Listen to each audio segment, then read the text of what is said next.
आज मुख्यमंत्री अभ्युदय योजना के अंतर्गत आप लोगों की हिंदी का जो लेक्चर है वो है समास। क्या है? समास। आज हम लोग समास के बारे में समझेंगे और पढ़ेंगे।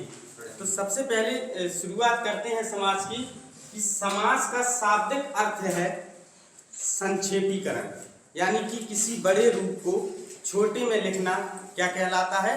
समास कहलाता है। अब इसको अगर हम समास को अलग अलग करते हैं, जैसे सम प्लस आस, क्या होता है? सम प्लस आस, यानी कि पास में बैठना। ठीक है, ये क्या होता है? हमारा समास होता है। लेकिन आप लोगों ने जब संधि पढ़ी थी, संधि में भी कुछ हम इसी प्रकार से उनको वर्णों को क्या कर रही थी? आपस में मिलाकर कुछ नए वर्णों का, नए शब्दों का निर्माण कर रही थी। लेकिन यहाँ पर क्या है? शब्दों का। क्या है? शब्द। तो जब दो शब्द मिलते हैं और दो शब्दों के मिलने से जो नवीन शब्द का निर्माण होता है या नए शब्द का निर्माण होता है वो क्या कहलाता है? समास कहलाता है। तो समास का शाब्दिक अर्थ होता है संक्षेपीकरण, यानी किसी बड़ी बात को छोटे रूप में कह देना। अगर हम सभी बातों को बड़ा बड़ा बड़ा करेंगे तो वो तो बहुत बड़ा विस्तृत लॉन्ग हो जाएगा, या प्रश्न लिखेंगे तो बहुत बड़ा हो जाएगा। इसलिए जैसे राजा का पुत्र, क्या है? राजा का पुत्र, अगर उसे हम संक्षेपीकरण करेंगे तो क्या हो जाएगा? राजपुत्र हो जाएगा। इसी प्रकार से रसोई के लिए घर, तो उसे हमने संक्षेपीकरण किया तो क्या हो गया? रसोई घर। आप इसे अधिकतर लोग पढ़े हुए रहते हैं और इसे आसानी से क्या करते हैं? पहचान भी लेते हैं। लेकिन हम बहुत अधिक से अधिक क्या करेंगे? उदाहरण को समझने, उदाहरण के माध्यम से समझने का क्या करेंगे? प्रयास करेंगे। और कुछ समास में जो नए शब्द या कुछ नए रूल जो होंगे उन्हें भी आज हम क्या करेंगे? पढ़ेंगे। तो इसमें लिखें समास का शाब्दिक अर्थ क्या है? संक्षेपीकरण। दो या दो से अधिक शब्दों से मिलकर बने हुए, दो या दो से अधिक शब्द, यहां पर बात हो रही है शब्द की। दो या दो से अधिक शब्दों से मिलकर बने हुए,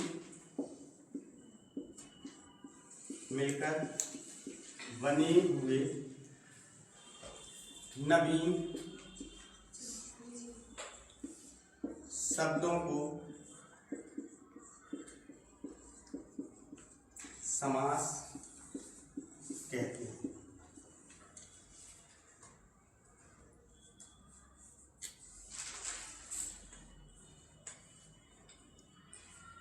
दो या दो से अधिक शब्दों से मिलकर बने हुए, जैसे हमने अभी कहा राजपुत्र, तो एक राज एक शब्द हो गया, यानी राजा, एक पुत्र हो गया शब्द, तो दो शब्द हैं और दो शब्दों से मिलकर बन गया क्या? राजपुत्र। तो एक नया शब्द क्या बना? राजपुत्र।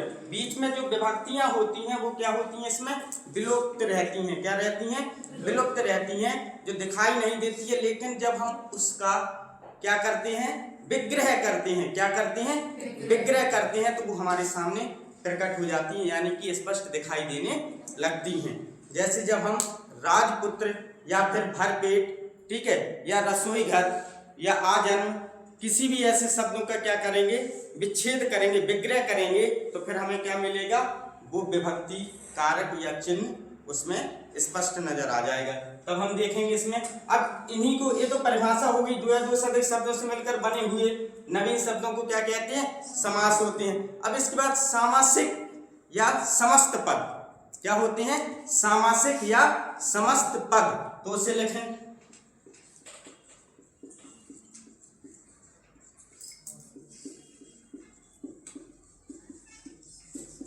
सामासिक या समस्त पद समास के नियमों से निर्मित, समास के नियमों से निर्मित, समास के नियमों से निर्मित शब्द क्या कहलाते हैं? सामासिक या समस्त पद कहलाते हैं।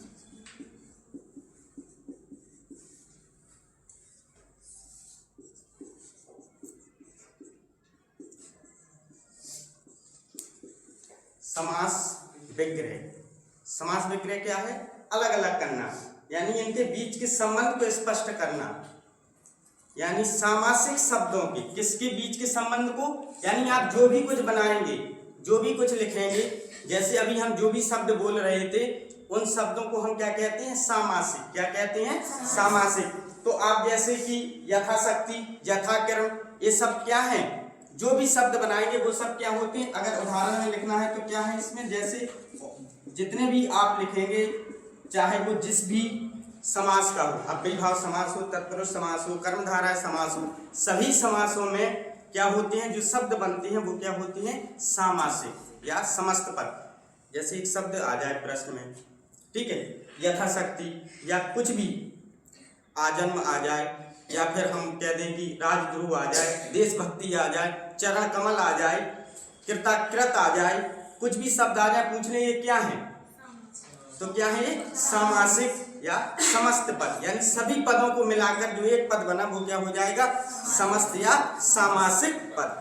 हो गया क्लियर, ठीक है। तो सभी पदों को, यानी कि जैसे हमने बहुत बड़ा लिखा, रसोई के लिए घर, इतने, इसमें रसोई है, ये के है, लिए और घर, इनको मिलाकर हमने एक बना दिया, वो क्या हो गया, रसोई घर। तो ये क्या हो गया हमारे लिए, सामासिक, यानी सभी को समास क्या कर दिया, मिला दिया। और इसी को अगर हम अपने रूप में कहेंगे तो क्या कह देंगे, संक्षेप, यानी छोटा रूप।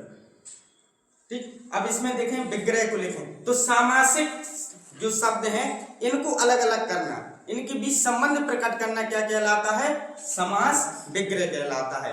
तब इसमें लिख लें, इसके बाद फिर हम लोग अपना शुरू करेंगे। लिखें, सामासिक शब्दों के बीच के संबंध को, सामासिक शब्दों के बीच के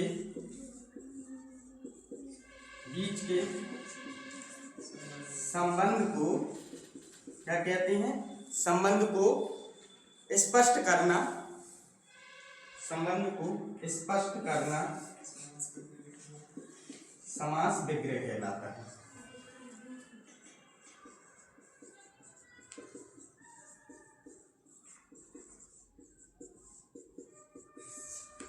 समास विग्रह कहलाता है। तब इसमें अब देखें, इतना हो गया। अब परिभाषा यहीं पर क्या होती हैं, समाप्त होती हैं। कुछ समाज से संबंधित परिभाषाएं होती हैं, बार बार इसको ध्यान रखना। जब हम संधि पढ़ते हैं, संधि में वर्ण होते हैं, क्या होते हैं, वर्ण। तो वर्णों के बीच में कुछ संबंध प्रकट करें या फिर शब्द बनाएं तो वो क्या है, संधि है। लेकिन समास में शब्द लेंगे, क्या लेंगे, शब्द लेंगे। बस दोनों में इतना डिफरेंट होता है। अब समास का शाब्दिक अर्थ क्या होता है, संक्षेपीकरण, यानी छोटा रूप। परिभाषा क्या है, दो या दो से अधिक शब्द, कहीं कहीं तीन शब्द भी होते हैं, ठीक है। जैसे लाल, बाल, पाल, है ना, ये भी क्या है, अपने आप में समास है। तो जरूरी नहीं है दो, तीन भी हो जाते हैं शब्द। कुछ ऐसे मिलेंगे जहां पर तीन शब्द भी होंगे। तो दो या दो से अधिक, इसलिए तो कहा है इसमें शब्दों से मिलकर बने हुए नवीन, नवीन क्या है, नए शब्द, शब्दों को क्या कहते हैं, समास कहते हैं। सामासिक, समास के नियमों से निर्मित शब्द सामासिक या समस्त पद कहलाते हैं।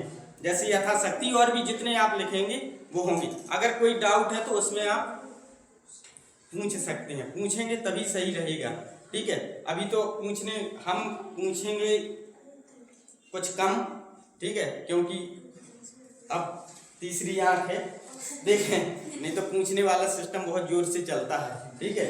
और समास विग्रह, सामासिक शब्दों के बीच संबंध की स्पष्ट, सामासिक शब्दों के बीच के संबंध को स्पष्ट करना ही क्या कहलाता है, समास विग्रह। अब इसके लेकर समास के भेद या समास के प्रकार, पता है कितने होते हैं समास के प्रकार, 6 होते हैं।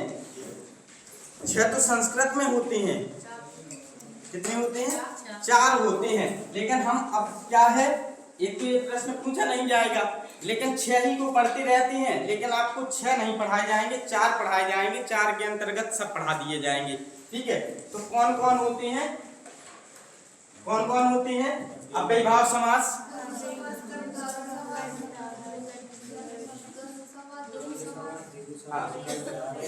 ठीक है। बताएं बेटा पीछे कौन कौन होते हैं समास के प्रकार, बैठ कर ही बताना है, तेज बोलना थोड़ी, बोली, बताओ बताओ बताओ। अव्ययीभाव समास और कर्मधारय समास, तत्पुरुष समास, द्विगु समास, द्वंद्व समास और बहुव्रीहि समास। ठीक है, तत्पुरुष नहीं बोले, तत्पुरुष समास हो गया उसी में। अब इसमें इन समासों के बीच भी बहुत सारे समास होते हैं, वो हम लोग अलग पढ़ेंगे। तो देखें समास के प्रकार, क्या लिखेंगे, समास के प्रकार या समास के भेद।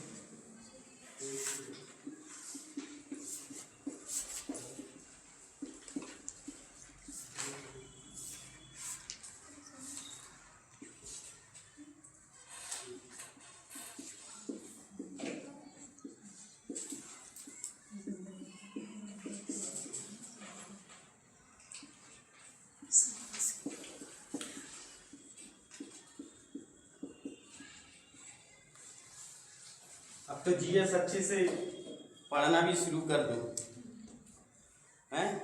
जीएस भी तो आनी है, जिन लोगों ने डाला होगा फॉर्म या जिन्हें डालना होगा। सर होम गार्ड वाले में सिर्फ जीए का। हाँ बस यही है, 100 नंबर। पहले तो पेपर भी नहीं होता था, ठीक है। अरे ये नहीं लिखना। अब विभाव समास हो गया, तत्पुरुष समास हो गया। अब इसके बाद लिखना है द्वंद्व, द्वंद्व समास, बहुव्रीहि समास। पहले सीधे हो जाती थी वैकेंसी, इस बार से है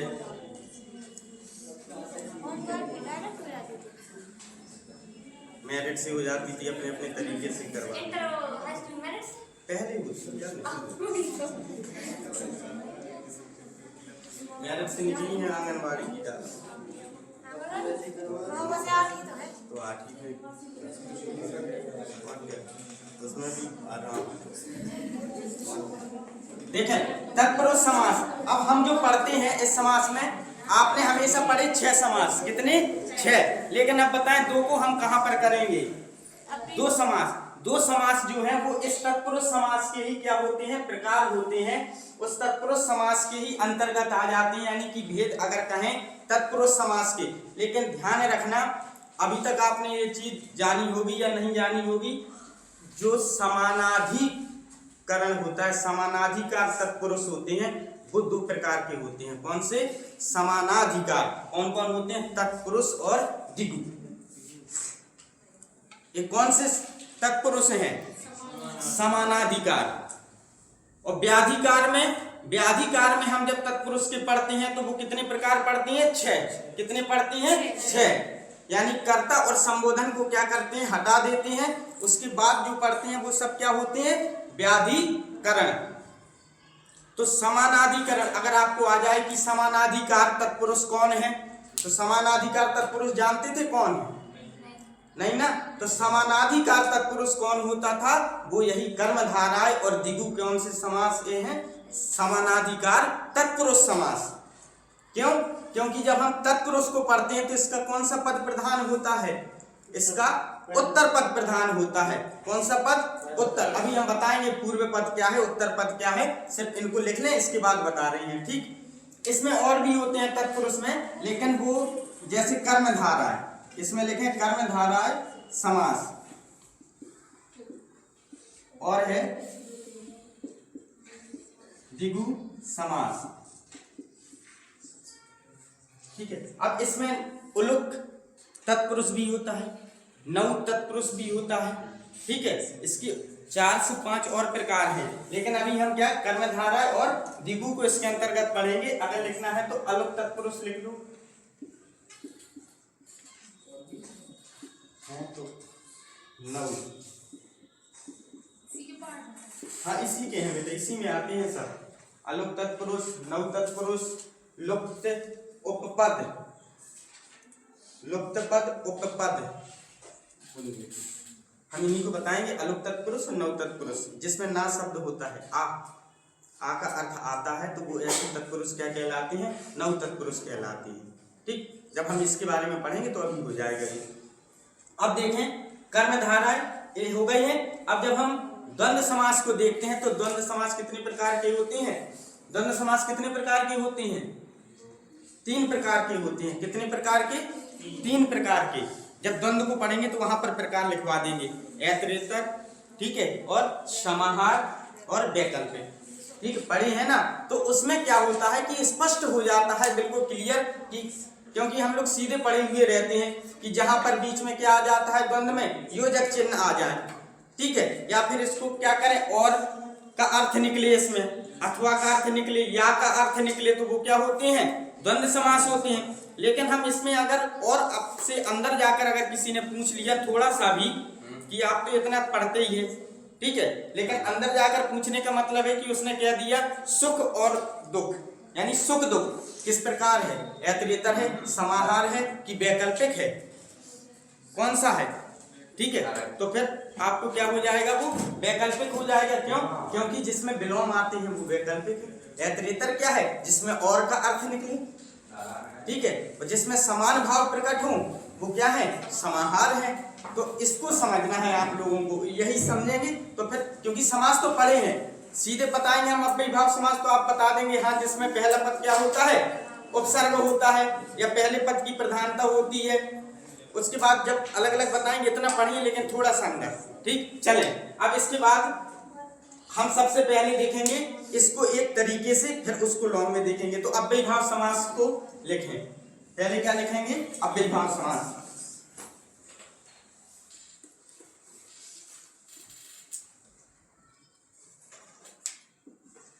अव्ययी भाव समास में जितने भी इसके, यानी कि अब इसके पहले अव्ययी भाव समास लिख लिया आपने, ठीक है, अब ठीक, लेकिन उसके पहले पूर्व पद और उत्तर पद को बता दें। पूर्व पद क्या होता है और उत्तर पद क्या होता है, कहीं पर भी इस किनारे पर लिख लीजिएगा। जैसे आपको एक उदाहरण बार बार बोल रहे हैं, राजपुत्र, तो इसमें क्या होता है, ये राज, इसको हम कहते हैं, पहले वाला पद जो होता है ये पूर्व पद है। क्या होता है, पहले वाला जो शब्द होगा या पद होगा ये क्या कहलाएगा, पूर्व पद कहलाएगा। तो इसमें लिख लेना, इसको हम क्या कहते हैं, पूर्व पद, क्योंकि बार बार हम बोलेंगे ना, तो आपको जानकारी होना चाहिए जो बोल रहे हैं वो है क्या।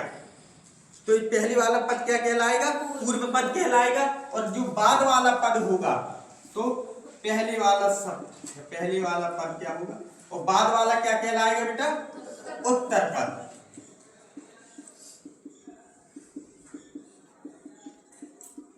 ठीक, यानी पीछे वाला पद क्या कहलाएगा, उत्तर पद कहलाएगा, ठीक। अब हम इसमें देखते हैं अव्ययी भाव समास में, अव्ययी भाव समास। अव्ययी भाव समास, अव्ययी भाव समास में हमें लिखना है जिसमें पूर्व पद क्या होता है, प्रधान होता है, जिसमें पूर्व पद क्या होता है, प्रधान होता है, पूर्व पद की प्रधानता होती है। इसमें उपसर्ग, इसमें और क्या आते हैं, उपसर्ग। उपसर्ग तो जानते हैं ना, उपसर्ग क्या होते हैं, जो आगे लगते हैं, ठीक है, आ अप अति अति अनु, ठीक है, नी बी निर निस दुस दुस, ये सब क्या होते हैं, उपसर्ग होते हैं। तो इसमें और क्या आती हैं, उपसर्ग आते हैं।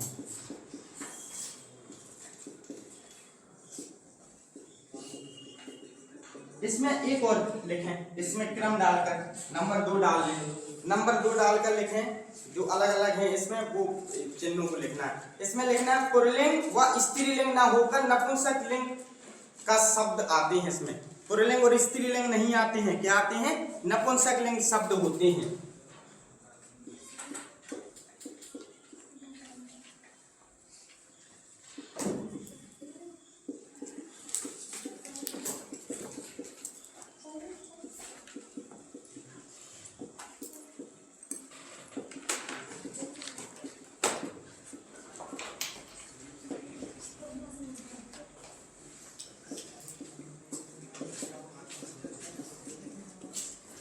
तीसरा इसमें लिखें इंपोर्टेंट, विकारी और अविकारी में, विकारी शब्द बिना योजक चिन्ह के आवृत्ति करें, यानी दोनों नहीं दिख रहा है क्या बेटा, वहां से नहीं दिख रहा, फिर आप कहाँ आ जाओ, वहां पे आ जाओ, अरे समानता का अधिकार है? और क्या अब देखो बेटा, नहीं देखे तो बता दीजिए।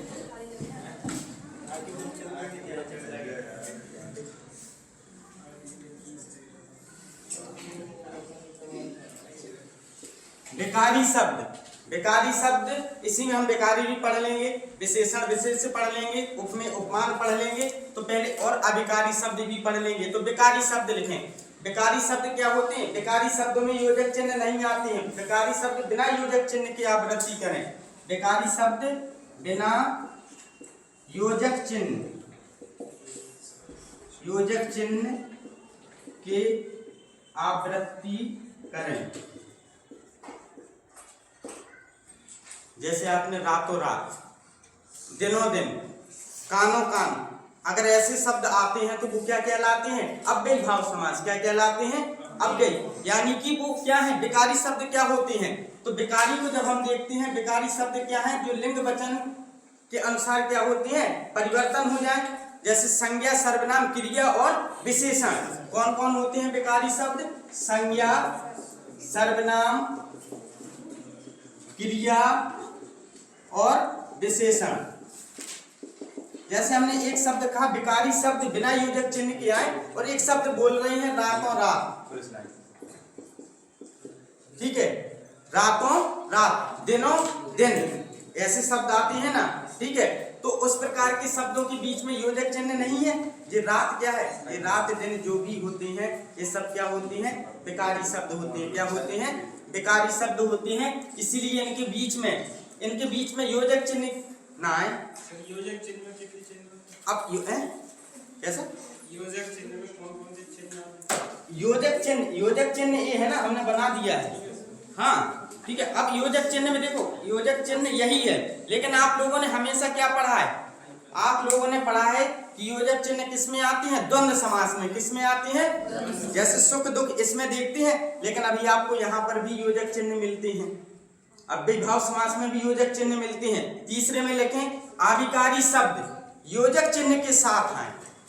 आविकारी शब्द, आविकारी शब्द किसके साथ आए? योजक चिन्ह के साथ आए। आविकारी शब्द योजक चिन्ह के साथ आए, ठीक। आविकारी शब्द योजक चिन्ह, योजक चिन्ह के साथ आए। अगर आपको चिन्हों से संबंधित कुछ है तो कल विराम चिन्हों के बारे में क्लास है, तो उसमें भी क्लियर हो जाएगी ये, ठीक है।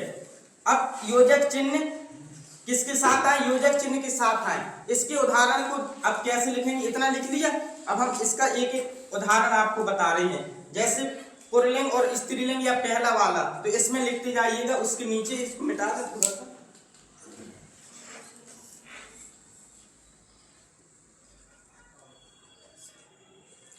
लिखें, जैसे इसमें लिखें कुछ शब्द लिखें, जैसे प्रतिवर्ष, यथाशक्ति, योग्यता। पहले ऐसे नंबर डाल, इसी के नीचे लिखते जाइएगा। प्रतिवर्ष, यथाशक्ति,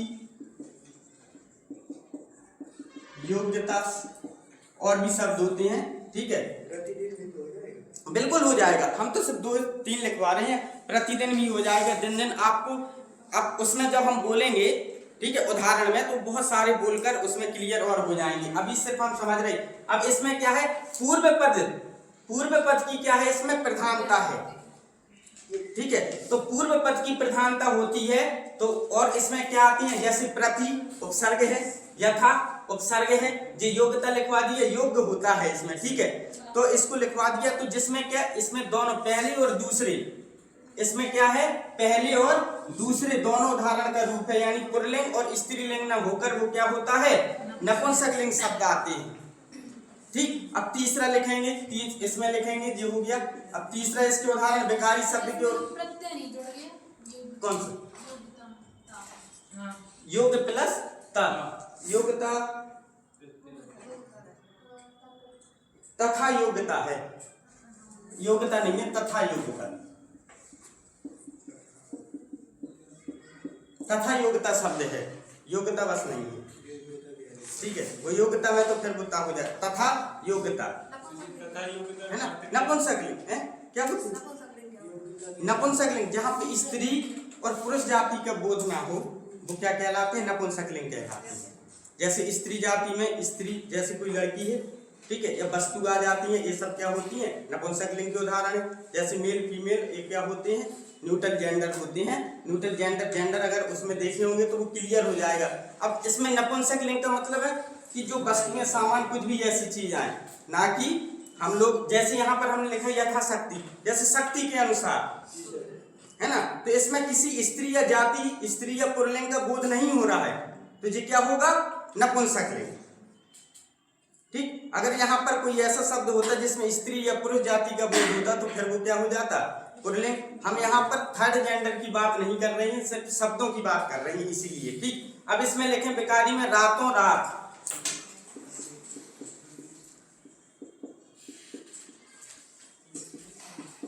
कानों कान, दिनों दिन।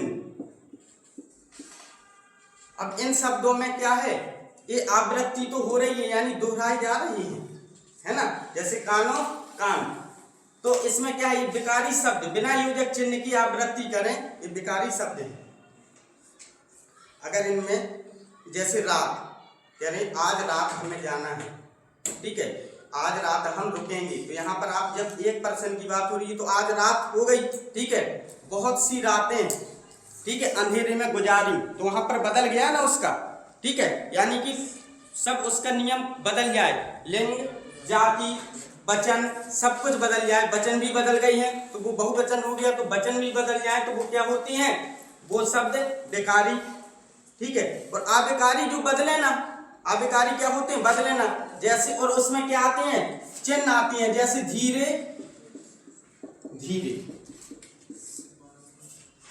ये क्या है, धीरे धीरे, कौन सा समास है, अव्ययी भाव समास है। कौन सा समास है, अव्ययी भाव। और लिखो तेज तेज,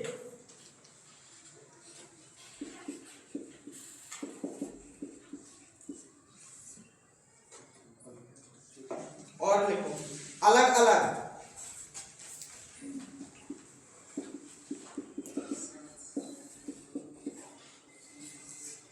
इस प्रकार के शब्दों को क्या कहते हैं, अव्ययी भाव समास कहते हैं, ठीक है। समान शब्द पढ़ते थे ना, इसमें आ जाता था, क्यों, जब इसमें पहले उदाहरण में देखते हैं, देखें जैसे उदाहरण में इसके जैसे अनुरूप। अब देखें उदाहरण, कुछ उदाहरण बता रहे हैं इसके, उनको पहचानना। अनुरूप कौन सा है, अव्ययी भाव, सब अव्ययी भाव को ही बताएंगे, आपको सिर्फ बोलना है, सुनना है। प्रतिदिन, यथाशक्ति, आजन्म, आ है इसमें, क्या है, आ उपसर्ग है, ठीक है।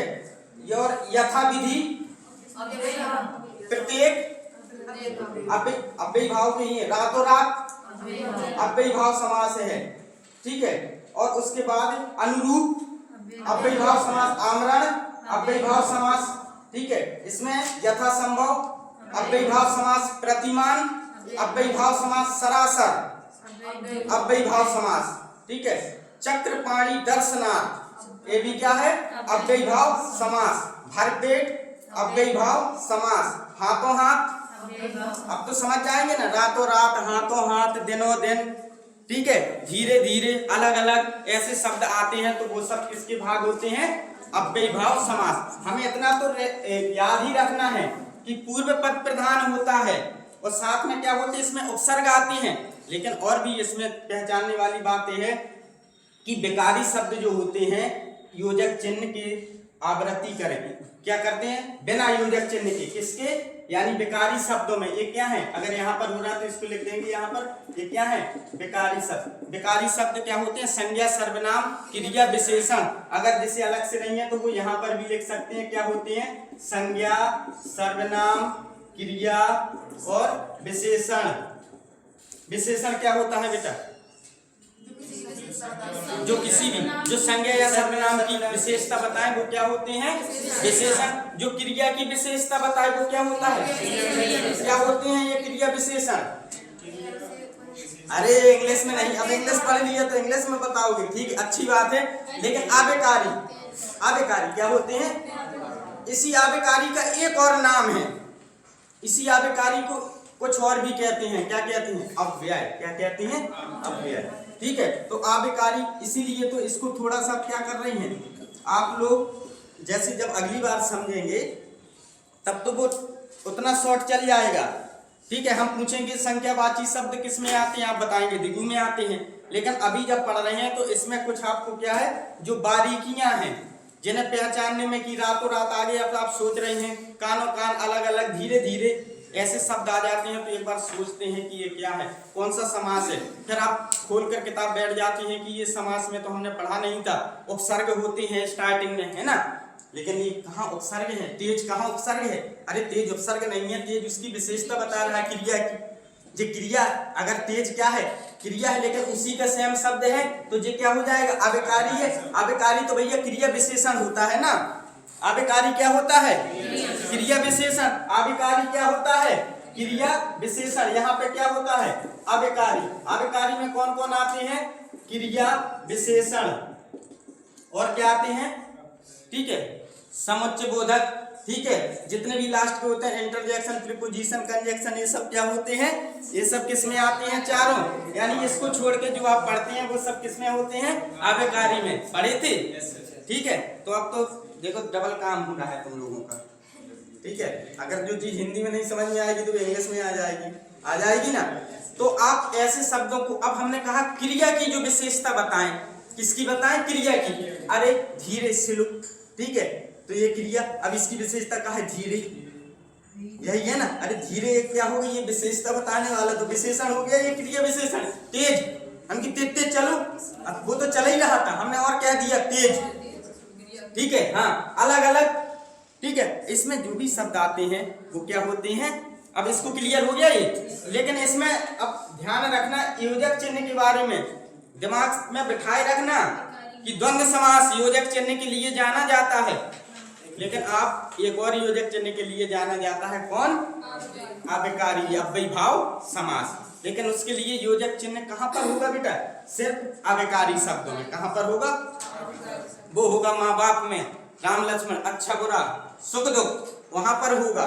लेकिन यहाँ पर इसमें होगा सिर्फ अभिकारी। अब ये समझ गए ना, अभिकारी क्या है, जो क्रिया की विशेषता बताते हो, ठीक है, क्रिया विशेषण वगैरह जो होते हैं वो क्या कहलाते हैं, अभिकारी कहलाते हैं। इन्हीं को और क्या कहते हैं, अव्यय कहते हैं। अब अगला डालो,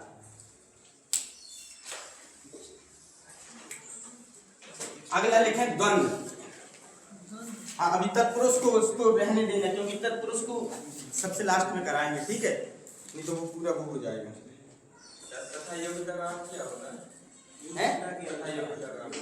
योग्यता के अनुसार, जैसे यथाशक्ति होता है, शक्ति के अनुसार, ऐसी तथा योग्यता होता है योग्यता के अनुरूप। योग्यता यानी अपनी बुद्धि के अनुरूप कार्य करें, वो क्या होता है, तथा योग्यता।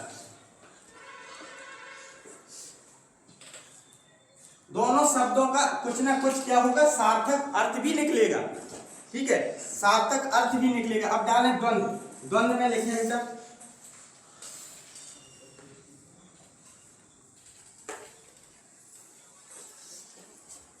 योजक चिन्ह, इसमें योजक चिन्ह आते हैं,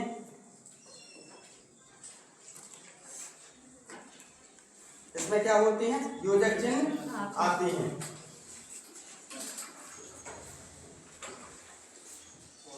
इसमें और अथवा या, इसमें और अथवा या,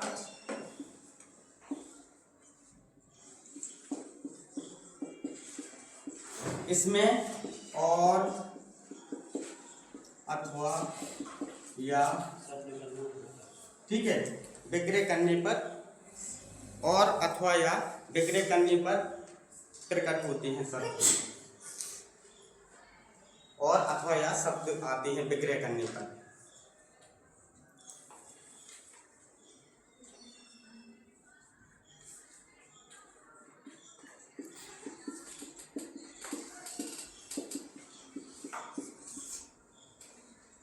अच्छा, इसमें एक और भाई बहन बाद में लिख लेना, इसमें एक और पहचान बता रहे, इसको हमने लिखवा दिया।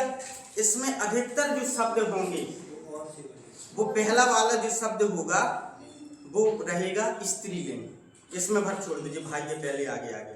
अच्छा, इससे भी नहीं क्लियर हो रहा तो एक और शब्द बता रहे, माता पिता। अब कोई भी ऐसे बोलेंगे आप, सब हम जितने उदाहरण बताएंगे सब कई होंगे, लेकिन और एक और इसका उदाहरण बताए दे रहे, जैसे इसमें गंगा यमुना, गंगा यमुना। पहले इसमें देखें जी, कुछ ऐसे शब्द हैं जिनसे पहचानता सरल होती है, ठीक है। राजा रानी। अब इसमें देखें, पहला जो शब्द होगा वो क्या होगा, छोटा रहेगा इस शब्द के मुकाबले। इसमें जितने भी उदाहरण होंगे, हम एक बार उदाहरण बोल के, जैसे माँ बाप, ठीक है। अब माता पिता बराबर है तो उसमें झगड़ा मत जाना कि ये कैसे बराबर है। इसमें देखें उदाहरण में जैसे एक बार बोल के बता दें तो उसमें क्लियर होगा। और आप लोग जब जाकर देखेंगे तो एक दो ही ऐसे मिलेंगे कि जिसमें अलग से होगा। जैसे आपके थोड़ा बहुत, ठीक है, यस अपयस, ठीक है, खट्टा मीठा, एक दो मिल जाएंगे ऐसे, ठीक है। जैसे दाल भात, पाप पुण्य, भाई बहन, आचार विचार।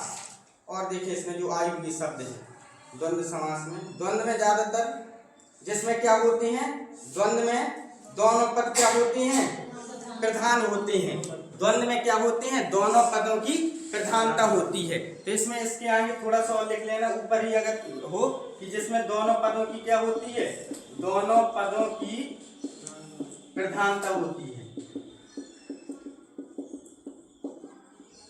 तो अव्यय में हमने देखा था क्या होता है, अव्ययी भाव समास में पूर्व पद प्रधान होता है। क्या होता है,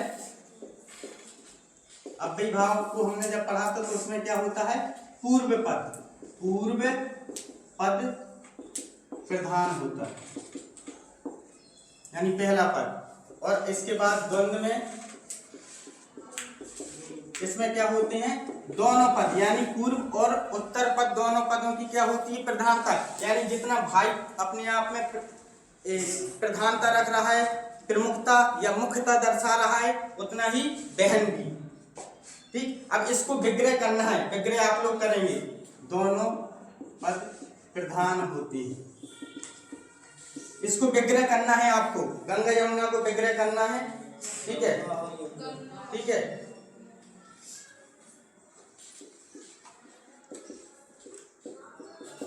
तो क्या हो जाएगा, भाई और बहन सुख। इसमें क्या है, भाई और बहन, गंगा और यमुना, अच्छा और बुरा, ये क्या होती हैं, विग्रह। तो विग्रह भी अब इसमें क्लियर हो जाएगा, भाई और बहन। यानी आप क्या करते हैं, इसको अलग करते हैं, क्या करते हैं, बड़ा रूप करते हैं, तो वो क्या कहलाता है, विग्रह कहलाता है। क्या कहलाता है, विग्रह कहलाता है, ठीक है। गंगा और यमुना, अच्छा और बुरा, ये सब क्या होते हैं, द्वंद्व समास। क्या होते हैं, द्वंद्व समास। अब लिखें द्वंद्व समास के प्रकार या द्वंद्व समास के भेद। इसको हटा दें, लिख लीजिए, या वाले लिख लो। अभी इसमें जो द्वंद्व समास वगैरह इसके प्रकार बता रहे उसमें अलग अलग करवा देंगे। अच्छा और बुरा हो गया, अच्छा या बुरा, अच्छा या बुरा, अच्छा या बुरा, मतलब इसी से बन जाएगा। हाँ। अब इसमें हाथ पांव, जैसे वो समाहार द्वंद्व है, हाथ पांव, ठीक है। अभी इसके उदाहरण इसमें तीनों अलग अलग उसमें लिखवाई दे रहे ना, ठीक है। इसके भेद लिखें, तीनों के लिखें भेद। द्वंद्व समास के 3 भेद होते हैं।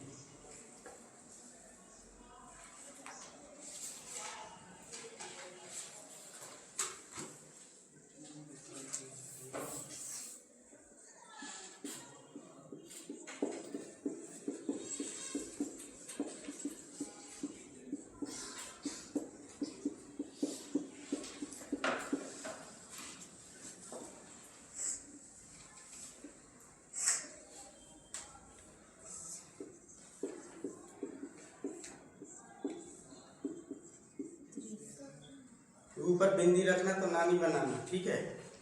इतरेतर द्वंद्व, समाहार द्वंद्व, दूसरा लिखें समाहार द्वंद्व, वैकल्पिक द्वंद्व।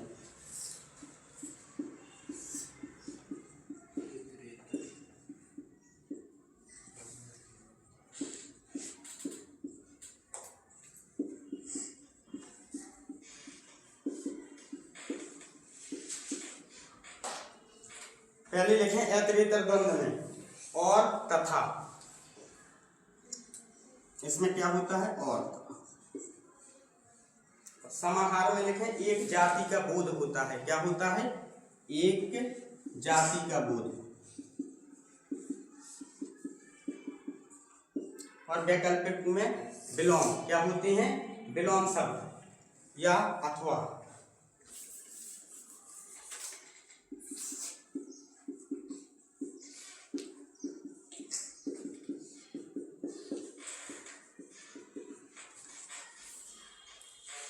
अच्छा, जो गिनती होती है जैसे 25 आ गया तो ये क्या होगा, ये द्विगु समास होगा या द्वंद्व समास होगा? द्वंद्व समास। कैसे होगा? क्योंकि 25 आएगा ना तो मतलब 20 अलग तो उसका अपना अलग होगा प्रधान, और 5 अलग वो अपने आप, वो अपने आप में होगा। यानी कि जब हम गिनती देखते हैं, काउंटिंग देखते हैं, तो जब 1 से लेकर यहाँ पर 9 और 10 तक पहुँचते हैं तो ये सब किस में आ जाते हैं, ये सब आ जाते हैं द्विगु में। कहाँ पे आ जाते हैं? द्विगु में। और जिसमें शून्य होता है वो भी किस में आते हैं? द्विगु में। जैसे 20, 30, 40, 50, 60, 70, 80, 90। जैसे यहाँ से हमने लिखा 1, 2, 3, 4, 5, 6, 7, 8, 9, 10। इसके बाद अब 20, 30, 40, 50, ये सब क्या है? ये सब अपने आप में क्या है? द्विगु है। लेकिन जब हम बीच की बात करेंगे, जैसे यहाँ पर हम बात कर रहे हैं 25 की, तो वो क्या हो जाएगा? द्वंद्व। वो क्या हो जाएगा? द्वंद्व। ठीक है, तो ऐसे समास क्या होते हैं? द्वंद्व। तो उसमें संख्यावाची अलग भेद नहीं लगाना। ठीक है, वो क्या होते हैं? द्वंद्व समास होते हैं, क्योंकि उन्हें अलग अलग करते हैं ना तो वो क्लियर हो जाते हैं, अलग हो जाते हैं। जैसे अभी बताया 25 का, ठीक है, तो इसमें लिखें ऐतरेतर में लिखें अन्न जल। इसके उदाहरण किसको? किसमें? 10 वाला नहीं, ऐसे अलग करेंगे तो उसका 10 और 10 तो फिर वो 10 हो गया ना। एक 20 और जैसे उसमें है कि 20 और 5, ठीक है, तो बिल्कुल 26, 27, 28। हाँ, इस प्रकार के बीच की जो गिनती होगी वो क्या होगी? द्वंद्व होगी। क्या होगी? द्वंद्व। और जो इस प्रकार की काउंटिंग होगी वो क्या होती है? द्विगु होती है। ठीक है, अब देखें इसमें उदाहरण लिख लें। ऐतरेतर में लिखें अन्न जल।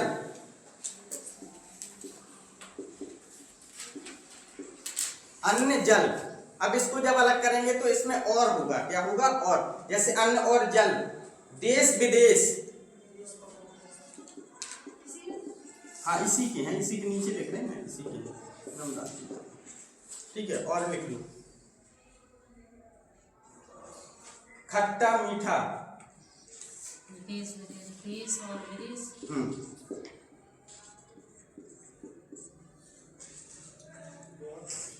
अब एक जाति का बोध हो, जैसे यहाँ पर लिखो अब घास फूस, कीड़े कीड़ा मकोड़ा। हाँ, अरे एक ही है ना, हम लोग बोल रहे हैं उसे।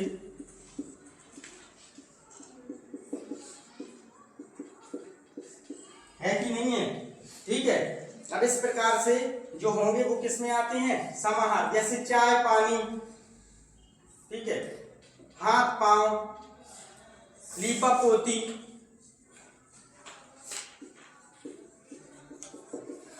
है तो बहुत इसमें, लेकिन अब आप लोग जब इसको क्या करेंगे, थोड़ा सा रिवाइज करेंगे, पढ़ेंगे इसके उदाहरण तभी, क्योंकि उदाहरण बहुत हैं।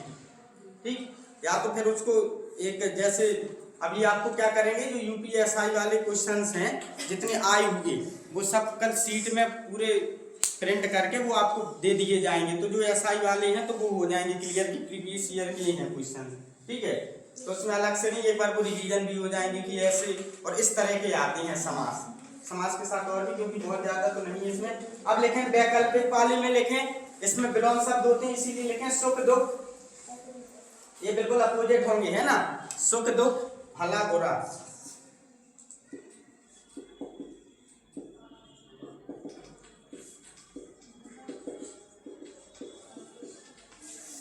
अरे भला बुरा, अच्छा बुरा।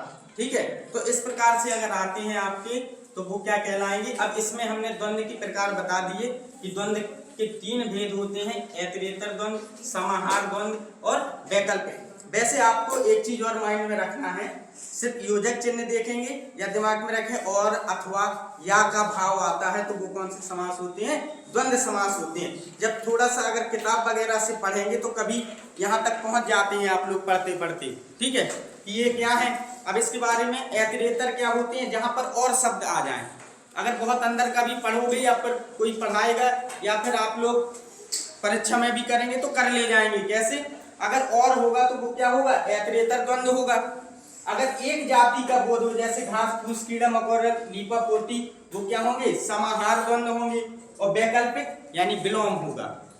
ठीक है, तो योजक चिन्ह तो सभी में है, योजक चिन्ह सभी में आएंगे। ठीक है, और योजक चिन्ह ऐसे भी नहीं है जैसे अव्ययी भाव में थी।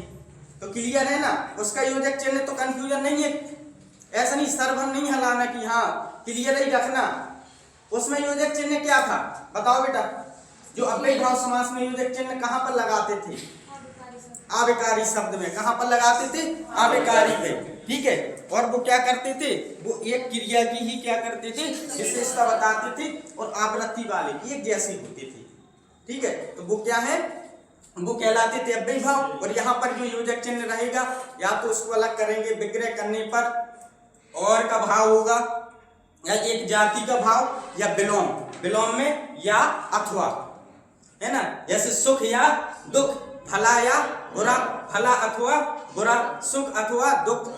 भाई अपोजिट तो एक ही होगा, या तो आप सुखी होंगे या दुखी होंगे। सर इनमें ऐसे जैसे कोई भी शब्द हो, जैसे कि कीड़ा मकोड़ा, तो ये इसमें ऐसा है क्वेश्चन में कि कीड़ा मकोड़ा किस समास का उदाहरण है? तो द्वंद्व समास का। तो द्वंद्व ही लगाना है। मतलब हमने इसलिए इसको बता दिए प्रकार में कि अब आप लोग क्या करते हैं, जैसे स्वतः पढ़ते हैं, किताब से पढ़ेंगे, जब अपनी किताब उठाकर पढ़ेंगे तो उसमें प्रकार भी दिए हैं।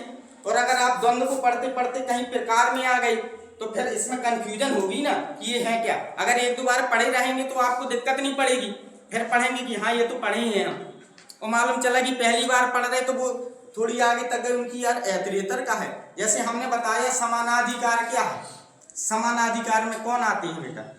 समानाधिकार तत्पुरुष में कौन कौन आते हैं? कर्मधारय और दिगु आती है। अब इसे बार बार पढ़ना पड़ेगा ना, या तो हम रिवीजन करवाते रहेंगे बार बार बोलते रहेंगे तो अभी आ जाएगा कि समानाधिकार कौन सा है? समानाधिकार यानी कि जैसे तत्पुरुष में उत्तर पद क्या होता है? प्रधान होता है। ऐसी कर्मधारय में भी क्या होता है? उत्तर पद प्रधान होता है। और दिगु में भी क्या होता है? उत्तर पद प्रधान होता है। जैसे नव ग्रह। ठीक, अब इसके बाद लिखें, अब लिखें दिगु समास। अरे अभी रुक जाओ, कर्मधारा इनको उससे करवाते जाएंगे, अभी सब होंगे। ठीक है, अब दिगु में ज्यादा नहीं है ना, दिगु हो जाएगा। अच्छा उसमें, अच्छा ठीक है, देखो अब इसके बाद, अब विभाव समास के बाद अब दिगु, दिगु नहीं लिखो, तत्पुरुष समास लिखें। ठीक है, लिखो तत्पुरुष समास।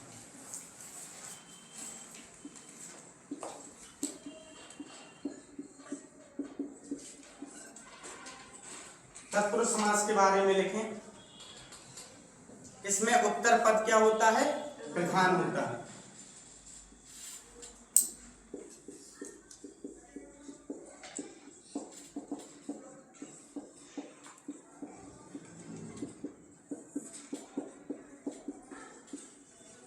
इस समास में उत्तर पद प्रधान होता है। ठीक है, इसके दो उदाहरण हैं,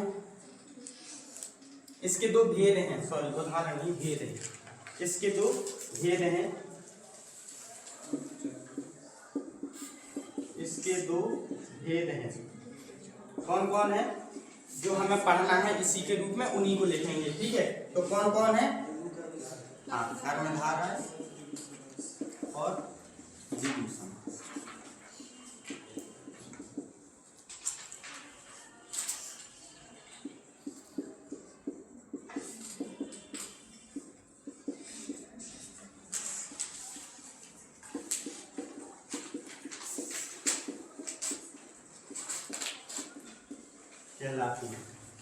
तत्पुरुष समास में क्या पाया जाता है? तत्पुरुष समास में क्या होता है? कारक होता है। क्या होता है तत्पुरुष समास में? कारक।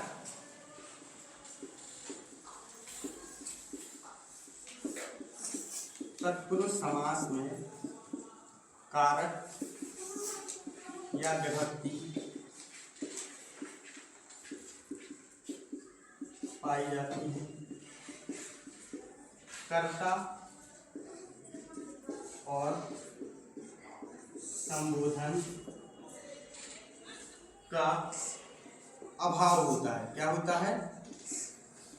कर्ता और संबोधन का अभाव होता है, यानी कर्ता और संबोधन नहीं पाई जाती हैं। कितनी विभक्ति पाई जाती हैं? 6 विभक्ति पाई जाती है। कितनी विभक्ति? 6 विभक्ति। कौन कौन होती है इसमें विभक्ति? अब उसके एक एक क्या करेंगे, क्रम लिखेंगे और उन्हीं क्रमों में क्या करेंगे, हम उसके उदाहरण देखते जाएंगे। ठीक है, कुछ 4-4, 5-5 उदाहरण देखते जाएंगे और उसको हो जाएंगे। तो सबसे पहले कौन सा है? कर्ता नहीं पढ़ना है, इसीलिए कर्म तत्पुरुष समास।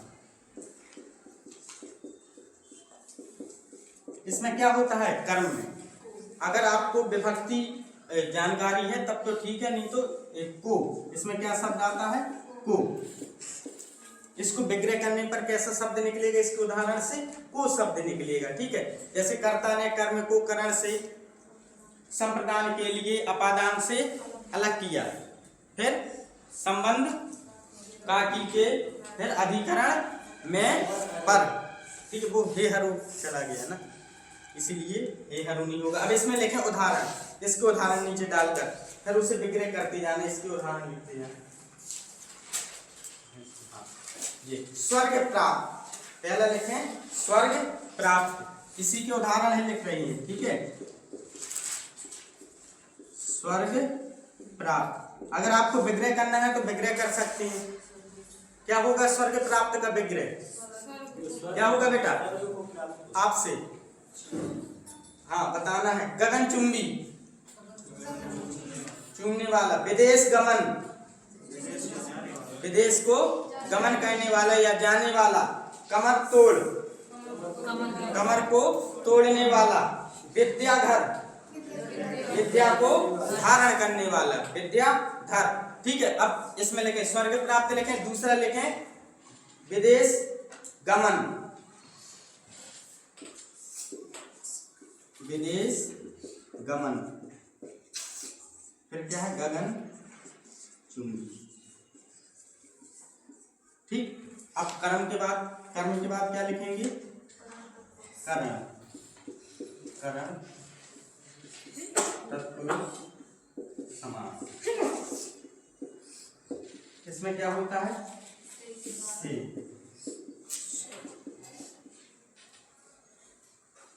लिखें इसमें तुलसीकृत, इसके उदाहरण में लिखें तुलसीकृत।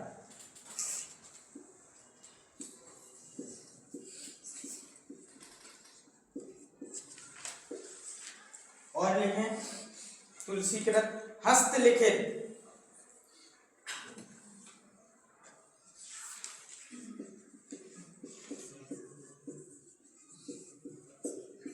अभावग्रस्त,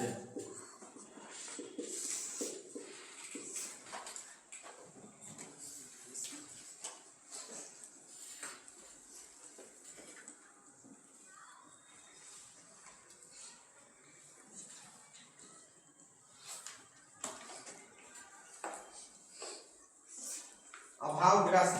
अब लिखें संप्रदान तत्पुरुष, संप्रदान। सातों की लिखना पड़ेगा हैं? अरे 2 ही 2, 3-3 तो लिखा रही है। ठीक है, संप्रदान तत्पुरुष समास।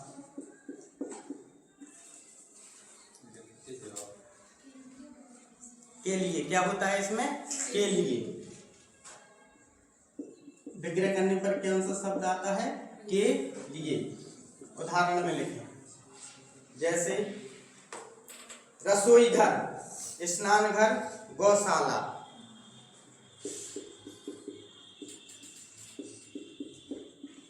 स्नान घर, गौशाला। ठीक, रसोई घर यानी रसोई के लिए घर, स्नान घर, स्नान के लिए घर, गौशाला, गौ के लिए शाला या रहने का स्थान। क्या है? गौशाला। अब इसके बाद लिखें संप्रदान के बाद अपादान। अपादान होता है से, लेकिन इसका अर्थ क्या होता है? अलग होना, अलगाव उत्पन्न करता है। ठीक है, इसमें लिखें अपादान में नेत्रहीन, बलहीन, पाप मुक्त, नेत्रहीन बलहीन, नेत्रहीन बलहीन पाप मुक्त।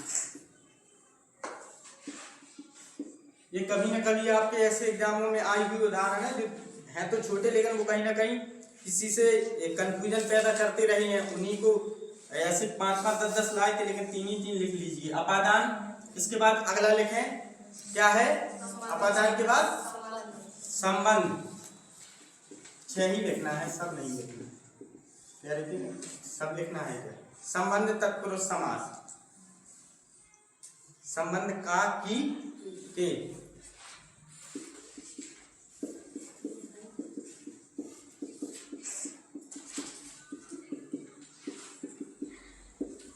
लिखें संबंध में का की के। इसमें लिखें देवालय, श्रमदान, देवालय, श्रमदान, रक्तदान, शिक्षण। श्रमदान का क्या होगा? श्रम का दान, श्रम यानी मेहनत होती है, तो मेहनत का जो दान करते हैं क्या कहलाता है? श्रम। अरे तो आप लोग कोई काम करेंगे अगर कहीं पर, ठीक है, जैसे भंडारा चल रहा है उसमें आप ऐसे ही काम कर रहे हैं तो वो आपका श्रमदान है, ठीक है।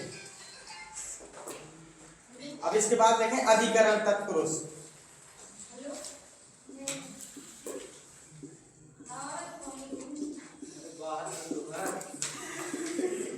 अधिकरण तत्पुरुष, आप बीती, ग्रामवास। हाँ, उदाहरण में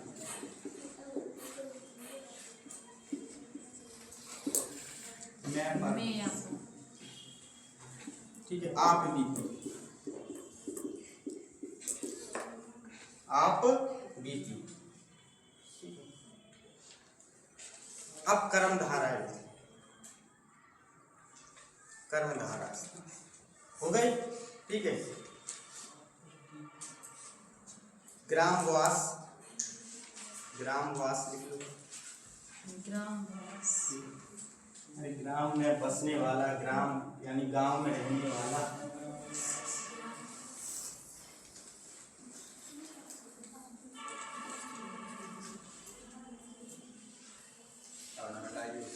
अरे नहीं मिटाना है नीचे, इसलिए तो उसको छोड़ दो, ठीक, नहीं मिटाना। अब देखो कर्मधारय समास।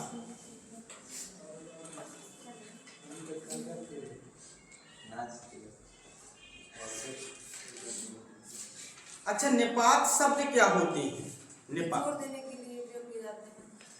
एक यहाँ पर अगर आप लोग जैसे कोई ऐसी पुस्तक हरदेव बहारी या कोई और पुस्तक को आप लोग पढ़ेंगे तो उसमें लिखा होगा अव्ययी भाव समास में कि निपात उपसर्ग के साथ क्या होगा? निपात शब्द। कैसा? निपात। निपात शब्द, निपात शब्द होते हैं जो किसी बात को जोर देने के लिए प्रयोग किए जाते हैं। जैसे काश, आप लोग बाहर बैठकर खेल देख रही होती है ना, तो ये काश क्या है? आपके लिए निपात शब्द है, ठीक है। तो काश क्या होता है? ये निपात होता है। लिख लें इसको शब्दों को, क्योंकि ये शब्द कभी ऐसे आ जाते हैं जिनकी जानकारी हम लोग पढ़े भी होते हैं तो कम बार पढ़े होते हैं। लिख लें उसमें निपात में वे शब्द जो किसी वाक्य में, वे शब्द जो किसी बात में जोर देने के लिए, जोर देने के लिए प्रयोग किए जाते हैं।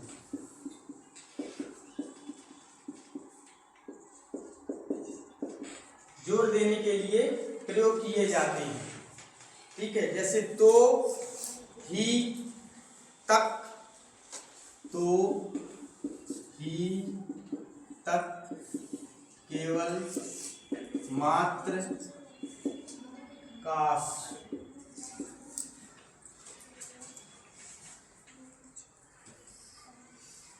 जैसे कोई कहता है कि लाओ 20 रुपए दो, तो कहते हो मात्र 10 रुपए हैं हमारे पास, है ना। तो आपने एक शब्द बोला, उस शब्द का प्रयोग आपने किसी बात को क्या करने के लिए, जोर देने के लिए वो शब्द प्रयोग किया है, तो वो क्या कहलाएंगे, निपात कहलाएंगे। ठीक है। अब इसमें भर भी होता है, भर लगभग जी, भर भी होता है, भर जी लगभग। जैसे अगर आपको कोई आदेश मिले और आप तुरंत कहें जी, अभी जाते हैं, तो आपने जी शब्द को क्या किया है, एक निपात के रूप में प्रयोग किया है। विकारी शब्द क्या होते हैं, विकारी शब्द क्या होते हैं, जिनमें किसी भी प्रकार से लिंग वचन के अनुसार वो क्या होते हैं, परिवर्तन ना हो। ठीक है।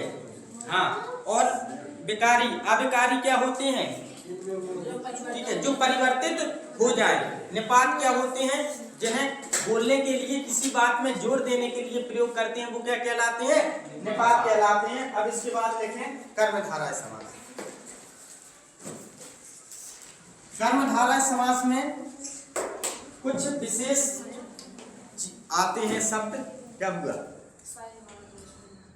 साइन आ गया है क्या, अरे तो अभी कर देना, आ जाएगा, नहीं आएगा तो आप लोग उपस्थित हैं, कर देंगे।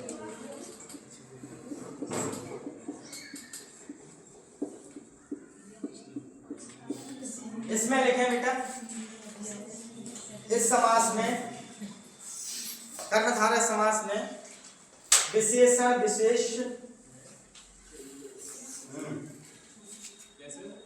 कर्मधारय समास में विशेषण विशेष, उपमेय उपमान,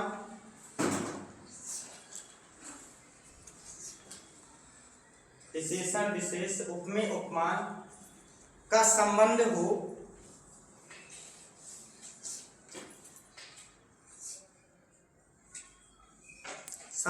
तथा उत्तर पद प्रधान होता है। इसमें क्या होता है, विशेषण विशेष, उपमान उपमेय, और क्या होता है तीसरा नंबर, उत्तर पद प्रधान होता है। उत्तर पद क्या होता है, प्रधान। विशेषण और विशेष के बारे में बताएं बेटा, आप बताएं विशेषण क्या होता है, याद था,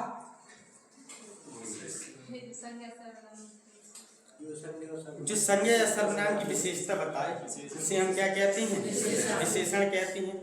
या विशेष के बारे में जो क्या करें, बताए जाए, विशेष के बारे में जो बताएं वो शब्द क्या कहलाते हैं, विशेषण। जैसे उपमेय और उपमान। उपमेय क्या है, ठीक, अरे अलंकार नहीं, अब यहाँ पर यूज है, अलंकार कब से होने लगा उपमेय उपमान, वो शब्दावली है उसकी। जैसे उपमा पढ़ेंगे, रूपक पढ़ेंगे, उत्प्रेक्षा पढ़ेंगे, तो उसकी शब्दावली है, पहचानने का तरीका है। जैसे यहाँ पर दे दिया उपमेय, यानी कि अगर जैसे, ठीक है, क्या संज्ञा देना, हाँ, किसी की उपमा देना, किसी की उससे तुलना करना। जैसे यहाँ पर करते हैं चंद्रमुख, यानी मुख किसके समान है, चंद्रमा के समान। ठीक है। तो अब यहाँ पर अगर विशेषण और विशेष में देखना है तो क्या हो जाएगा, काला आदमी, यानी आदमी की विशेषता क्या है, काला होना। अब ये क्या है, आदमी, यहाँ पर इसको हटा दे, ये आदमी क्या है बेटा, विशेष है। क्या है, विशेष है।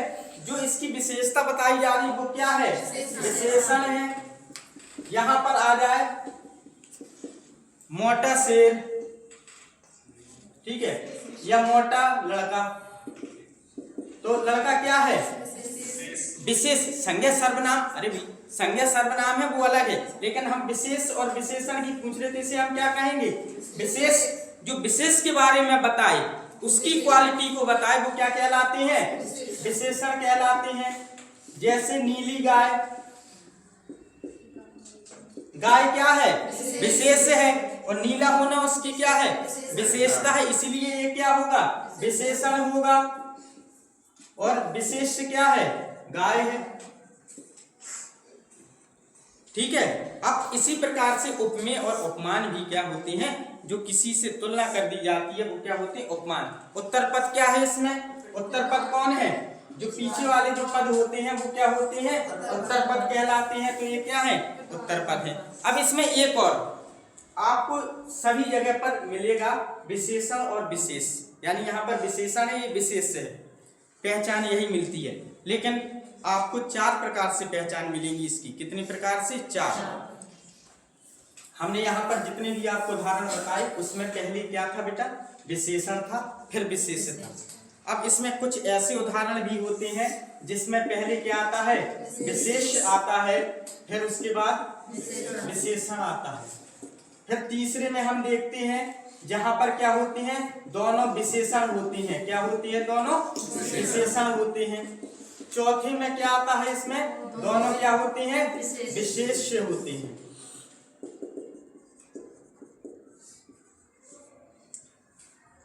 ऐसा नहीं है कि आपको आगे ही विशेषण मिले। जैसे हमने लिख दिया काला आदमी, मोटा लड़का, नीली गाय, तो आप आगे अगर ढूंढेंगे कि आगे ही हमें क्या मिले? विशेषण मिले, तो विशेषण पीछे भी हो सकता है, जैसे चरण कमल। ठीक है। अब इसमें अगर अलग अलग आपको उदाहरण पहचानने के लिए होते हैं तो वो क्लियर कर देते हैं, और इसी के साथ आप एक बार क्या करेंगे?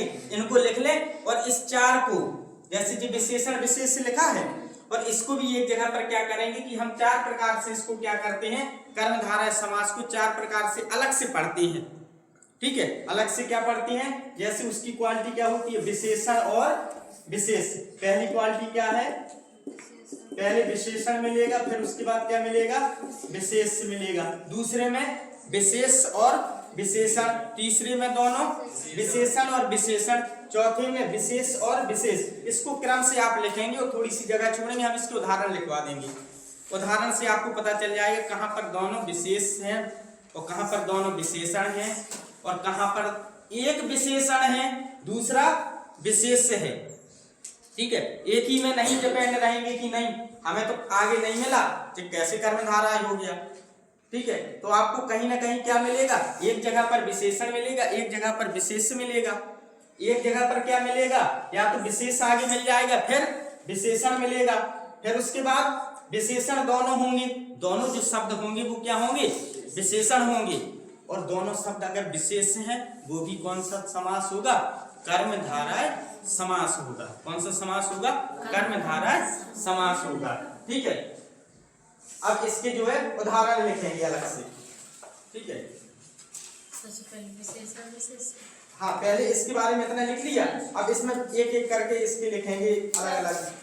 जैसे यहाँ पहले विशेषण और विशेष। जैसे आपने बोला है चरण कमल, तो उत्तर पर प्रधान होगा, तो इसमें विशेष पहले आ गया। उसमें विशेष आ गया ना, तो हमने उसको दूसरे के लिए तो बोला, हमने दूसरे के लिए उसका प्रयोग बताया था कि चरण कमल बंदो हरि राई। ठीक है। जो है इसमें तो चरण, यानी चरण किसके समान है? कमल के। तो उत्तर पद तो है प्रधान, अब लेकिन चरण किसके समान? कमल के। तो विशेष आगे आ रहा, विशेष। अरे तो इसीलिए तो इन चारों को लिख के आपको क्लियर किया जा रहा है कि अगर आगे कहीं अगर विशेष आ जाए तो भी कंफ्यूज नहीं हो। ठीक है। कमल, कमल क्या है? कमल आपका विशेषण। ठीक है। चरण, ठीक है, यानी कि चरण क्या हो गए? विशेष से हो गए। इसके एक एक दो उदाहरण लिखेंगे, बिल्कुल क्लियर हो जाएगा। आप उदाहरण लिख ले पहले एक बार, ऐसे उसमें थोड़ा सा वो हो जाएंगे।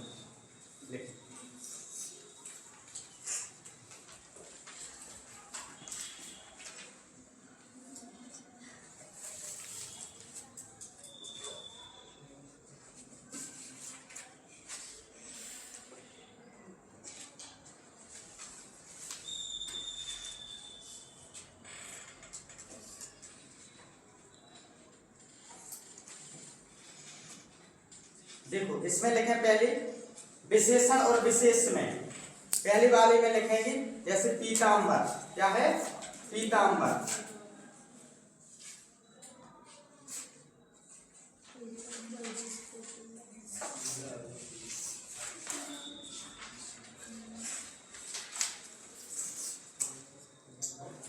लिखे विशेषण, विशेष में महात्मा, पहली वाले में लिखना है महात्मा, नीलगाय, काली मिर्च।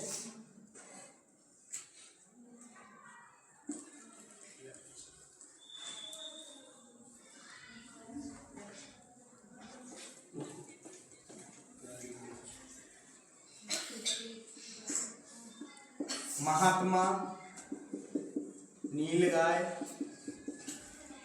काली मिर्च। ठीक है, अब अगला क्या लिखना है? अगले में हमें क्या मिलेगा? पहले विशेष मिलेगा, फिर उसके बाद विशेषण। देखो बेटा, अगर शायद आपको विशेषण और विशेष में कंफ्यूजन है तो फिर आप लिखते रहेंगे बस। अगर नहीं है कंफ्यूजन तो सीधी बात, विशेषण क्या है? विशेषण है जो किसी चीज की विशेषता बताए। विशेष आप लोग, जैसे हम आपको कहते हैं विद्वान, ठीक है, आपको कहते हैं इंटेलिजेंट यानी विद्वान कहते हैं, तो आपकी विद्वानता क्या है? विशेषण है। आप लोग क्या है? विशेष हैं। जैसे अब यहाँ पर लिखा महात्मा, आत्मा कैसी है? महान। आत्मा की क्या विशेषता है? महान होना। इसलिए जो महात्मा की क्या होगी? महान है जो आत्मा, महान आत्मा। तो जी आत्मा क्या है? विशेष है। आत्मा की ही तो बड़वाली हो रही है, आत्मा की ही तो विशेषता बताई जा रही। तो आत्मा कैसी है? महान। गाय क्या है? विशेष। गाय कैसी है? नीली है। अब इसके बाद मिर्च कैसी है? काली है। ठीक है, अब इसके बाद लिखें विशेषण और विशेष का। विशेषण और विशेष में लिखें जैसे देशांतर, पुरुषोत्तम, देशांतर, पुरुषोत्तम और चरण कमल। अगर कुछ नहीं आता है अंदर का, हम ये नहीं कह रहे, हम सिर्फ आपको कह रहे ये सब कुछ क्या है? ये सब कुछ कर्मधारा है। पूरे सब क्या है? कर्मधारा है। लेकिन अगर शायद आगे कभी ऐसे आगे और आपने उसको अलग किया और आपको विशेषण ना मिला, विशेष मिला आगे, तब तो कंफ्यूज हो जाएंगे ना। ठीक है, इसीलिए देशांतर यानी अंतर किसका है? देश, देशों का अंतर। तो किसका अंतर? आगे विशेष है ना। ठीक है, पुरुषोत्तम कौन है? पुरुष क्या है? उत्तम। अभी देखो दोनों में अंतर, यहाँ पर हमने लिखा पुरुष उत्तम और यहाँ पे क्या लिखा था? महान आत्मा। यहाँ पे पुरुष क्या है? विशेष है। क्या है? विशेष है। और ये क्या हो गया? विशेषण। ठीक, ओके। अब तीसरा लिखें। तीसरे में विशेषण दोनों जगह पर आ जाए।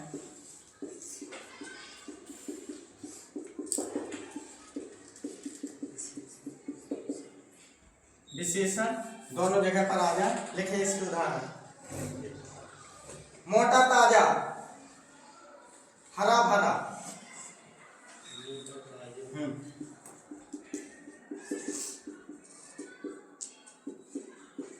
हरा भरा, सीधा साधा। अब इसमें ध्यान, अब यही तो वहां से विशेषण अव्ययी भाव समास से बताते हुए चले आ रहे हैं योजक चिन्हों को। अब आपको जो है, इसीलिए तो समास अगर आपने किस प्रकार से पढ़ी, जिसका पूर्व पद प्रधान हो, है ना, और पढ़ लिया उसका कि इसमें क्या होते हैं? उपसर्ग आते हैं। दो चार उदाहरण पढ़ के बैठ गए आपने सोचा हमें तो क्या है समास अच्छे से क्लियर है, आपने प्रैक्टिस सेट भी लगाया और उसमें मिल गए आपको एक दो आपके पढ़े लिखे, तो आपने कह दिया हाँ ये सब कुछ सही है। लेकिन जब इस प्रकार से आते हैं एग्जाम में, जैसे आपके जो एग्जाम होने वाले हैं या अब जो एग्जामों में आ रहे हैं, आप वहां पे लगा के आएंगे, दूसरा व्यक्ति बताएगा उसको, अरे ये तो अव्ययी भाव है, तुमको अगर नहीं योजक चिन्ह है, ये तो क्या है? द्वंद्व है। तो आप द्वंद्व क्या करते रहेंगे? वहां पर द्वंद्व कर बैठेंगे ना। ठीक है, फिर थोड़ी और दूर तक चलेंगे तो अगला व्यक्ति कह देगा नहीं ये तो क्या है? कर्मधारा है या विशेषण दोनों जगह पर है। तो ऐसे विशेषण जैसे मोटा और ताजा, मोटा भी क्या है? विशेषण है। ताजा भी क्या है? विशेषण है। वहां पर हमने बात की है महान भाव, देखो धीरे धीरे किसकी बात की है? अरे धीरे धीरे, ये भैया क्रिया है, ये कहां से क्रिया है? ताजा। क्लियर हुआ? ताजा की कहीं से क्रिया है? हरा भरा क्रिया है? सीधा साधा क्रिया है? नहीं है ना। यहाँ पर धीरे धीरे क्रिया है। है कि नहीं है? वहां पर यही तो बताया कि अव्ययी भाव समास में जो क्रिया की विशेषता बताए, अव्ययाएं, अभिकारीयाएं। यहाँ पे नहीं, यहाँ पे तो दोनों जगह क्या हो आपको विशेषण। अरे ताजा फल, अगर हम यहाँ पर लिख देते ताजा फल, यानी फल क्या हो गया यहाँ पे विशेष हो गया, और ताजा क्या हो गया विशेषण हो गया। ताजा दूध यानी दूध क्या हो गया विशेष हो गया, और ताजा क्या हो गया विशेषण हो गया। हो गया कि नहीं? क्लियर है? क्यों बेटा? हाँ? अरे आप ही से ठीक, अभी होगा क्लियर। समास फिर जब ऐसे पढ़ा, देखो पढ़ाने का भी एक वो होता है कि आपने अगर एक दिन में समझना है तो आपने समझ लिया कि इतना इतना है, लेकिन उसे अगर पढ़ना है तो एक बार आपको पढ़ना पड़ेगा, इनको घर जाकर एक बार देखना पड़ेगा कि देखो अंतर कितना है। ठीक है, अगर थोड़ा सा भी कंफ्यूज हो रहे हैं तो आप लोग बिल्कुल क्लियर रहें। क्यों? क्योंकि जब अगली बार पढ़ाएंगे क्लास में तो इसको एक बार और रिवीजन करवाने के बाद आगे बढ़ते हैं हम, तो इसलिए आपको वो क्लियर हो जाता है। लेकिन अब एक दिन के बाद जब दूसरे दिन नहीं पढ़ेंगे या खुद से नहीं पढ़ेंगे तो फिर वो नहीं होने वाला, फिर वो आप उतना ही सही है। पहला पद प्रधान होता है, उत्तर पद प्रधान होता है, जिसमें गिनती आ जाए द्विगु समास, और जो कोई तीसरा अर्थ बताए वो बहुब्रीहि समास। बस लंबोदर और दशानन दो उदाहरण कर लो, बस पहुंच जाए परीक्षा में। हमें तो आता समास तो हम कर ही लेंगे, दिक्कत संधि में हो रही, ऐसे ही तो हो रही है क्योंकि हमने पढ़ा कैसे।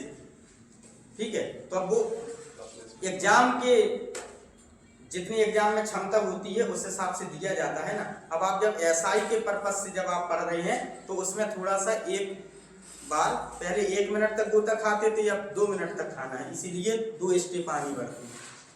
पहले यहाँ तक पहुंचना ही नहीं था ना, पहले तो विशेषण विशेष हो गया। ठीक, अब चले इसके बाद लिखें दोनों विशेष और विशेष को लिखें। विशेष और विशेष में, अरे पढ़ लो, विशेष और विशेष। आम्र वृक्ष,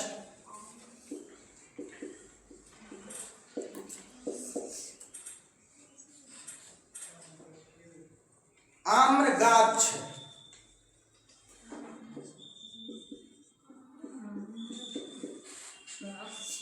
आपको क्या लगता है आप ही भर पढ़ेंगे का?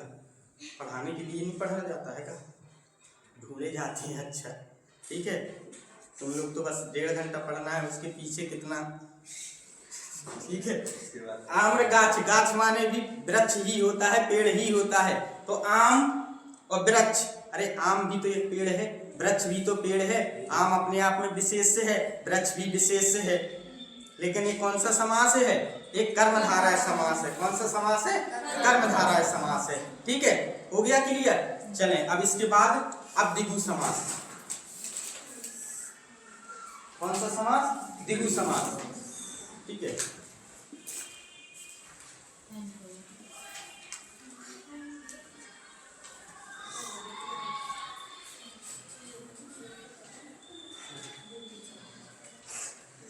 द्विगु समास को आप बहुत ज्यादा नहीं वो करेंगे कठिनाई के साथ। ठीक है, जिसमें क्या होता है पूर्व पद संख्यावाची, यानी पूर्व पद कैसा होता है? संख्या वाला होता है। ठीक है, इस समास का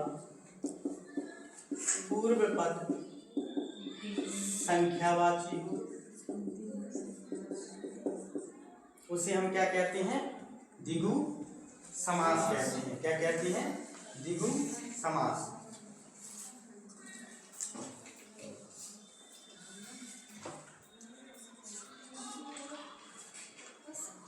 ठीक है, एक दंत पंचानन दशानन उदाहरण में लिखना है बस।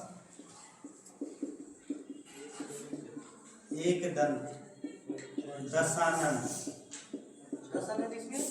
त्रिनेत्र। अब बहुब्रीहि के लिए भाग रहे हो का? दोनों में आ जाता है। संख्यावाची में पहले इसको पढ़ लेंगे, फिर आप जब तीसरा अर्थ निकालेंगे, अभी तीसरा नहीं निकालना ना, अगर तीसरा निकालेंगे तो ये क्या है? त्रिनेत्र शिव है। हाँ ठीक है, दशानन रावण है, एक दंत गणेश। अब अगर आपको बहुब्रीहि, हाँ अभी क्लियर करे दे रहे। जैसे सर पेपर में अरे भैया वही तो बता रहे, अब तो ठहर तो जाओ, हम किस लिए हैं, हम बता रहे अगर पेपर में आपके ऑप्शन कर्मधारय और बहुब्रीहि दोनों मिलते हैं तो आपको बिल्कुल आंख खोलकर बहुब्रीहि में लगाना है, ठीक है, कर्मधारय में नहीं लगाना, बस खुश, ठीक है। आपका बहुब्रीहि बिल्कुल माना जाएगा, क्योंकि बहुब्रीहि को क्या किया गया, क्योंकि वो बहु है, ठीक है, मतलब मुख्य है, ये मुख्य। पाठ में है ना। हाँ, इसीलिए उसी को सत्य माना जाता है, वही आगे रहता है, ठीक। तो अगर आपके विकल्प में कभी भी ऐसा मिलता है तो आप बिल्कुल निसंकोच होकर बहुब्रीहि लगाएंगे, उसमें बिल्कुल भी इफ एंड बट कंफ्यूज नहीं होना है आपको, कि आप कंफ्यूज होके जाए, अरे कर्मधारय लगा देंगे, ऐसा ना हो, सर ने बता दिया, सर को तो कहा है नौकरी तो हमारी जाएगी, गलत तो हमारा होना है, नहीं होगा आपका, ठीक है। तो अब इसके बाद ये द्विगु हो गया, अब आपको जो है बहुब्रीहि समास, बहुब्रीहि समास और लिख लें जिसमें दोनों पद अप्रधान होते हैं।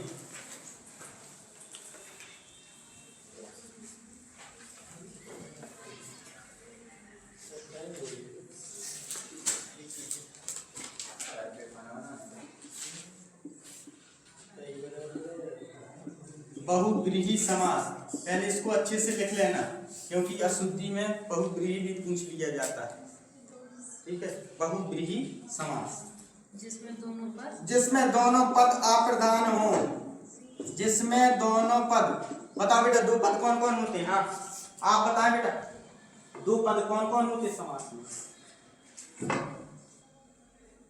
दो पद बार बार बोल रहे हैं ना, जिसका पूर्व पद फलाना पद, कौन कौन होते दो पद, एक तो पूछना बड़ा कठिनाई का काम है, आता हुआ भी भूल जाते, अरे दो पद, एक पूर्व पद होता है, एक उत्तर पद होता है, ठीक है। तो पूर्व पद यहाँ होता है, उसके जो पीछे वाला होता है उत्तर पद, पद तो दो है ना, ठीक, बस अब उसमें भी सोच रहे हैं, अच्छा अचानक पूछ लो तो हो जाता है ना, हाँ। जिसमें दोनों पद अप्रधान हो, जिसमें दोनों पद क्या हो, अप्रधान हो, तथा किसी तीसरे अर्थ या शब्द का क्या निकले, भाव निकले,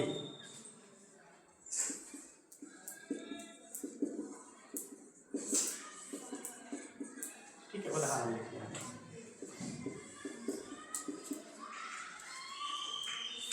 उदाहरण लिख लो, अलग से लिखवा दो, इसी में देखो, लंबोदर, लंबोदर हट के लिखवा दें, चलो लिखो तो, जयपुर, हैदराबाद,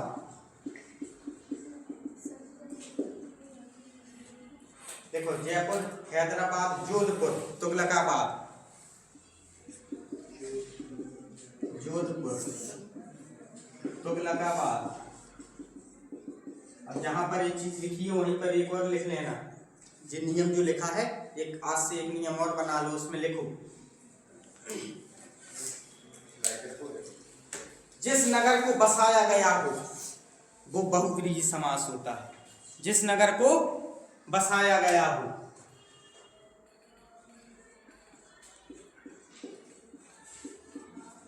जिस नगर को बसाया गया हो, जैसे तुगलकाबाद, किसने आबाद किया इसको, तुगलक, मोहम्मद बिन तुगलक, ठीक है।